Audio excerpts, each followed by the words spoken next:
Assalamualaikum warahmatullahi wabarakatuh.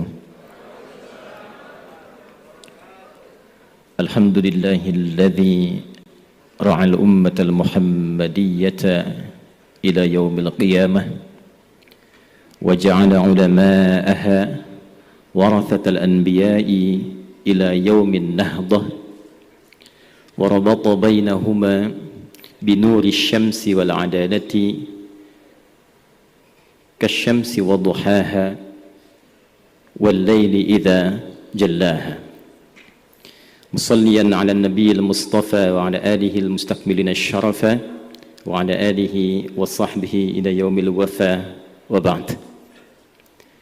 Yang kita muliakan, kita hormati seluruh guru-guru kita, para ulama, kiai habaib, terkhusus guru kita Kiai Haji Yahya Khalil Thaquf yang sangat luar biasa. Juga saya secara pribadi mendoakan, sebetulnya tak banyak orang tahu bahwa bulan ini beliau sudah 57 tahun, 16 Februari, 2 hari lalu baru milad nih. Kita doakan mudah-mudahan senantiasa diberikan kesehatan, kekuatan dan kemampuan untuk memimpin NU menuju NU yang berperadaban. Yang kita hormati Bapak Dr. Haji Dzulkifli Hasan, yang saya amati berbulan-bulan ke belakang sudah sering keluar masuk pesantren. Boleh jadi nanti besok jadi Gus Zulhas ini. Hari ini sudah pakai sarung. Kalau tadi Gus Yahya menyebutkan partai akan NU, tapi kalau dilihat statistiknya beberapa tempat, sebagian sudah berkata partai anak Nahdiyin, katanya Pak. Para pembicara yang saya hormati, Mas Ulil, ini waktu mau disusun simposium, beliau sampaikan Twitter heboh karena akan mempertemukan saya, Ustadz Adi Hidayat, dengan Ulil Absar Abdallah ini. Luar biasa pemikiran beliau. Para pemateri yang lain hadir di kesempatan kali ini, Prof. Hilman, Ahmad Najib, Prof. Ais, dan seluruh hadirin. Pak Zul sebetulnya minta saya tidak untuk mewakili Muhammadiyah secara spesifik, tapi memang beliau melihat yang paling dekat di Muhammadiyah nasabnya ke NU itu saya. Jadi kalau Gus Yahya dulu seringkali berkhidmat dan menemani guru kita Kiai Haji Abdurrahman Wahid Gus Dur. Gus Dur itu punya sahabat di Banten namanya Kiai Haji Hafid Uthman. Nah, itu adalah kakak ibu saya. Itu Pak D saya. Jadi kecil itu kami juga sudah sering dibawa kalau ke MUI bertemu Kiai Sahal yang sangat saya kagumi dengan ketawaduannya, ilmu fikihnya yang luar biasa. Yang kelak dengan kekaguman itu, ternyata saya menikah dengan Putri Asti Lasem Rembang yang ibunya satu susuan dengan Kiai Sahal ke atasnya. Jadi Siti Aisyah, Siti Asyah ibunya. Jadi saya ke keluarganya Gus Koyum, ke Gus Baha, kalau ditelusuri nyambung dari istri itu biradha'ah. Karena itu Gus Koyum manggil saya Ade. Kalau kami teleponan itu selalu bilang De Adi, apa kabar gitu. Ya. Jadi hari ini saya sangat terharu, luar biasa. Dan insya Allah Gus Yahya, saya itu hatam Yalal Watan itu hatam saya. Ayah saya itu Ustadz di NU di Pandeglang. Tapi kenapa saya dimasukkan ke sekolah Muhammadiyah? Baru tahu juga saya setelah dewasa, ternyata salah satu risalahnya supaya saya bisa menerangkan tentang NU di Muhammadiyah. Jadi itu yang menjadikan saya, kalau saya mengajar dan sebagainya, saya buka, saya kupas. Karena apa yang tadi diharapkan Gus Yahya, itu tidak akan mungkin tercapai kecuali dari yang kecil-kecil dulu di dalamnya. Kalau beliau memulai dengan 1928 dengan gagasan besarnya, maka saya akan turunkan sedikit spektrumnya dengan nilai terkecilnya. Saya mundur ke 1905 23 tahun sebelumnya, bertempat di Tanah Abang sekarang, tepatnya 17 April 1905, 13 Jumadal Akhirah 1323. Kita bersepakat bahwa di satu titik yang telah tadi banyak diulas, Indonesia ini bukan negara agama, tapi spirit menjalani kebangsaannya diisi dengan spirit agama. Dan justru dengan nilai spirit itulah yang paling cepat melahirkan negara kesatuan Republik Indonesia, yang kelak bahkan bukan hanya kalimat takbirnya, kalimat iman dan takwanya pun yang bagian dari kosakata keagamaan itu banyak muncul di konfigurasi undang-undang kita. Maka 5 orang habaib disertai dengan beberapa tokoh datang baik dari Kauman Yogyakarta yang bernama Muhammad Darwish, kelak dikoordinasikan ke Jombang yang dikenal dengan Hadratus Syekh Muhammad Hashim bin Asy'ari, yang ketika saya riset pun ternyata dua-duanya bertemu di satu nasab. Walaupun yang satu, ini saya nggak tahu nih, yang NU pun hafal apa enggak ini deh. Jadi kalau kita buka sekarang ada Irsyadus Sari fi Jam'i Musannafati Syekh Muhammad Hashim Al-Asy'ari yang mengumpulkan 19 kitab itu. Yang pertamanya Adabul Alim wal Muta'allim. Saya mengajarkan kitab itu di Masjid Al-Azhar Jakapermain. Besoknya mau ngajar, malamnya saya mimpi ketemu Gus Dur. Saya bilang, Gus, saya izin mau ngajar kitab ini. Di mimpi, Pak. Beliau lihat saya lalu tersenyum. Saya anggap itu ijazah, walaupun mungkin beliau bertanya, iki kok piye orang Muhammadiyah ngajar kitabnya Adabul Alim wal Muta'allim. Tapi yang paling menarik di kitab keduanya, Risalah Ahlus Sunnah wal Jamaah, dan ini banyak saya riset. Sebelum masuk kedua ini, maka dijelaskan yang saya baca ada nasab. Huwa Muhammad Hashim bin Asy'ari bin Abdul Wahid bin Abdul Halim al-ma'ruf bi Pangeran Benawa bin Abdurrahman al-Mulaqab bi Joko Tingkir ay Sultan Hadiwijaya bin Abdul Aziz bin Abdul Fattah bin Abdullah Walid Raden Ainul Yakin al-ma'ruf bi Maulana Ishaq, yang dikenal dengan bapaknya Sunan Giri. Di Maulana Ishaq, ternyata ketika saya lihat nasabnya Muhammad Darwish yang sejak muda belajar di Kiai Haji Soleh Darat dengan Syekh Hashim dan berangkat ke Mekah, pulang kemudian menjadi Ahmad Dahlan, ditemukan nasabnya Kiai Haji Ahmad Dahlan bin Kiai Haji Abu Bakar bin Kiai Ilyas bin Kiai Sulaiman bin Demang Jurang Jurukapindo bin Kiai Gerbek 1 bin Kiai Gerbek 2. Gerbek 2 itu yang bikin apam la kuwata, yang buyutnya Pak Erlangga Hartarto itu, yang di Klaten itu. Nyambung ke atasnya ketemu di Azmatkan. Azmatkan itu nyambung dari Maulana Ishaq.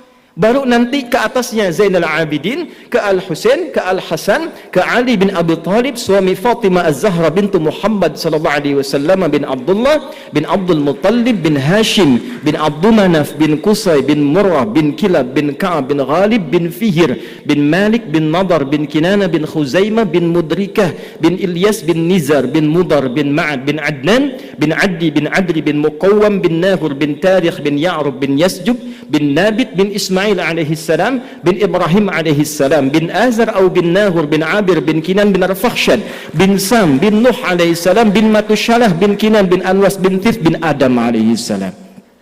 Jadi ormas besar yang nyambung nasabnya ke Nabi Adam itu 2. 1 NU, 2 Muhammadiyah.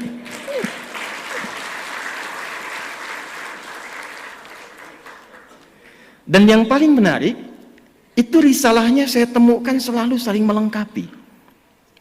Dan justru dengan melengkapi itulah kemudian berwujud ke depan negara kesatuan Republik Indonesia, yang nilai-nilai keagamaannya dituangkan dalam undang-undang. Kita sejak pembukaan preambul itu, kalimat pertamanya yang muncul, atas berkat rahmat Allah yang Maha Kuasa. Dan dengan didorongkan oleh keinginan luhur. Jadi memang keinginan luhur itu sudah banyak, tapi karena berkat dan rahmat Allahnya belum turun seketika, belum dapat kemerdekaan. Kapan berkat rahmat Allah yang Maha Kuasa itu turun? Ternyata ketika semua stakeholder ulamanya itu bisa duduk, dan kejeniusan mereka yang sangat luar biasa, bukan hanya pakar di bidang agama, tapi juga pakar di bidang tata negara. Wajar ulama-ulama kita yang di NU, di Muhammadiyah karena hafal kitab-kitab hadis dengan isinya, maka semua kurikulum kehidupan di kitab hadis itu ditempatkan sesuai dengan tupoksinya. Saya sayangkan anak-anak kita sekarang kalau ngaji hadis hafal 1, hafal 2, hafal 3, selesai. Dulu orang mengaji, kurikulumnya diterapkan dalam kehidupan karena tidak disusun kitab hadis ini, kecuali berurutan secara tematik yang membentuk kurikulum kehidupan. Imam Al-Bukhari 97 topik menyebut kitabnya dengan Al-Jami', Al-Jami' As-Sahih Al-Musnad Al-Mukhtasar min umuri Rasulullah sallallahu alaihi wasallam wa sunanihi wa ayyamihi.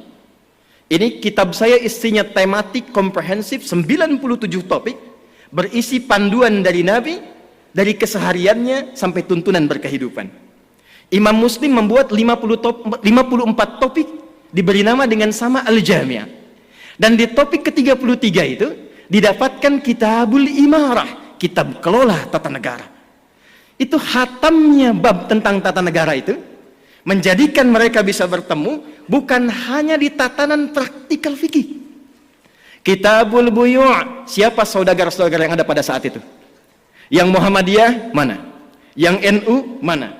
Dipertemukan dengan syarikat dagang Islam mensuplai perjuangan kemerdekaan, maka semua support terkait dengan materi datangnya ternyata dari saudagar-saudagar yang dinilaikan, diberikan motivasi nilai keagamaan. Saya 2 bulan lalu ada di Amerika. Ketika ke Washington, saya masuk ke kedutaan, saya tanya, ini gedung kok megah sekali, bagaimana sejarahnya? Ustadz, ini gedung hasil khusus penunjukan Bung Karno yang membawa saudagar-saudagar muslim yang tadinya membeli tanah akan dibeli di depan kedutaan Belanda yang kecil. Bung Karno ingin beli yang lebih luas untuk menunjukkan ini Indonesia sudah hebat. Tapi ketika melihat tempat ini lebih strategis, maka dimintalah oleh Bung Karno saudagar-saudagar itu mengumpulkan uang tunai sebanyak $350.000 pada saat itu, sehingga bisa membayar gedung itu tunai, diskon dari yang $1.500.000. $1.500.000. Ternyata gedung megah yang urutan ke-14 ikonik di Amerika itu ternyata dihasilkan dari hasil sinergitas semua saudagar-saudagar, yang semua saudagar ini keluar untuk berkhidmat, dihasilkan dari rekonsiliasi dan pertemuan semua ulama itu.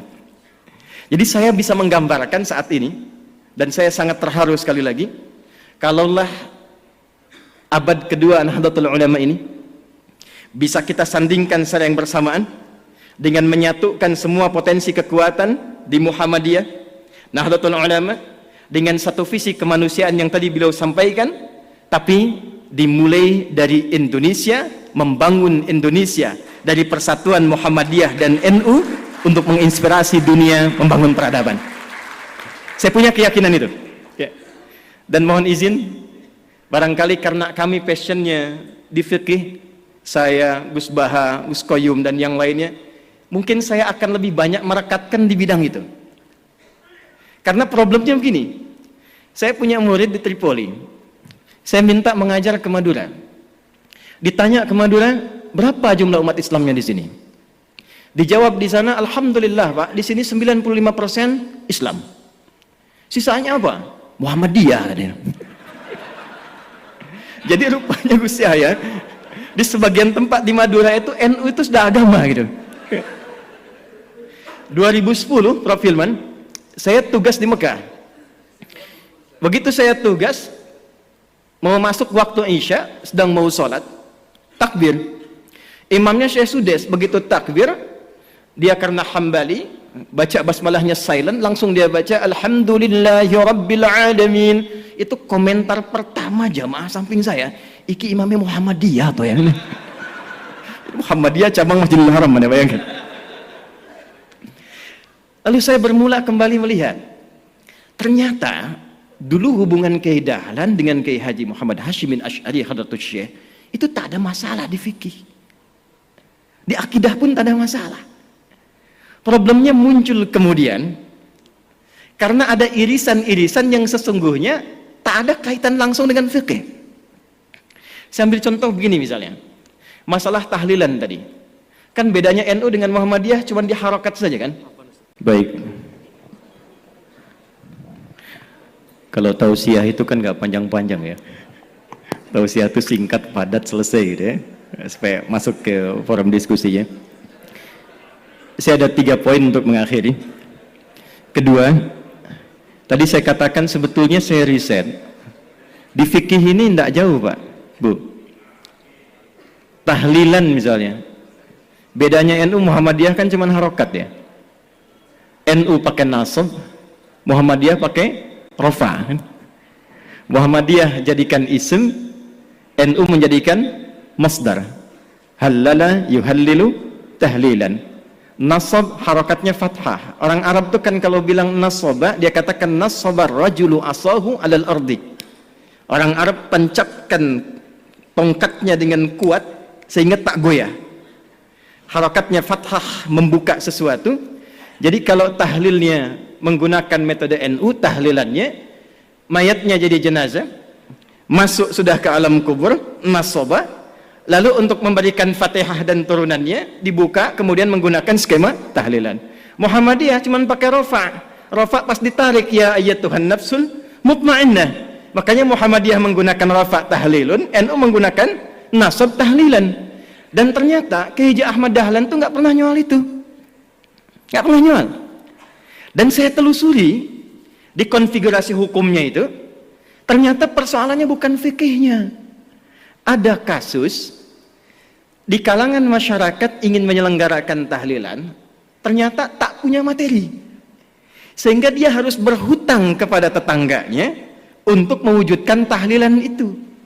Maka keluarlah pertimbangan, kalau tak punya uang jangan dipaksakan sehingga berhutang. Bukan masalah tahlilannya, cuman memang babnya belum selesai. Kalau memang tak punya uang, kenapa Anda tak pinjami atau berikan saja? Kan tuntas babnya gitu ya. Jadi saya kira ada turunan-turunan informasi yang dari atas itu, yang di kalangan elit sudah selesai, ke bawahnya itu tak sama. Kunut misalnya, di Muhammadiyah itu nggak mempersoalkan kunut. Saya belum pernah temukan ada orang Muhammadiyah di Majelis Tarjih menfatwakan kunut bid'ah, tak ada.